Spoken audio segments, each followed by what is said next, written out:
যারা ট্যাক্স ফাঁকি দেয় তারাও এক ধরনের চোর। তুমি কোনোদিন মোটা চাল খেয়ে দেখেছো না কোনোদিন গ্রামের চাষির চাল খেয়ে দেখেছো? গত বছর ট্যাক্স বাবদ সরকারের ঘরে জমা পড়েছিল 26,000 কোটি টাকারও বেশি। সরকারি লোন পেয়েছিলেন 20,000 কোটি টাকারও বেশি। তারপরে উন্নয়নের জন্য বাইরের লোকের কাছে হাত পাততে হয়। তাহলে টাকাটা গেল কোথায়? এই বুদ্ধি যদি তোমার না থাকে তাহলে বলবো তুমি একটা মূর্খ, তুমি একটা গন্ড গবে। গুন্ডা ফাটাকেষ্ট 8 কোটি সাধারণ মানুষের একজন।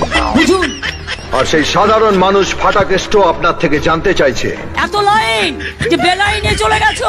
বাইরে থেকে বিজনেসম্যানদের এনে তাদের সব রকম ছাড় দিয়ে জামাই আদর করছে। রোজ মিথ্যে কথা বলে যাচ্ছে। লাভের 2700 কোটি টাকা বিদেশি ব্যাংকে জমা হচ্ছে।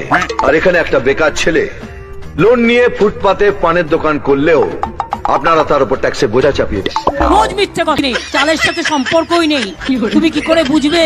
সংসার না চললে স্ত্রী স্বামীকে জানাবে। টাকার জন্য পর পুরুষের কাছে হাত পাতবে না। দাঙ্গা বন্ধ আছে। ফাটাকেষ্ট খবর দেখে না, খবর পড়ে না, খবর তৈরি করে। খাও তো, কি যে খাও ভগবান জানে। আমি শুধু একটা জিনিসই জানি, মন্ত্রীরা পাবলিকের বাপ নয়, পাবলিক সার্ভেন্ট।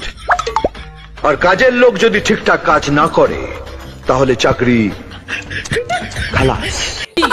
এগুলো প্রতারণা। মনে রাখবেন, আমরা খাদ্যটা মানুষের দুয়ারে দুয়ারে পৌঁছে দেবো। 4,000 কোটি টাকার ঘাটতি আমি 7 দিনে পূরণ করব। 4 আনাও। এগুলো লাঞ্চ। আর এর জন্য বাইরের কোনো লোকের কাছে হাতও পাতবো না, এটা ফাটাকেষ্টর গ্যারান্টি।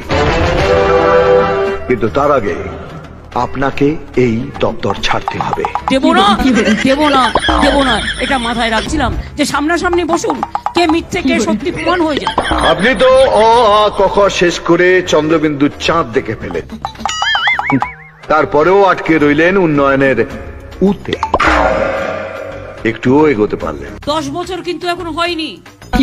মে মাস কমপ্লিট হলে 10 বছর হবে।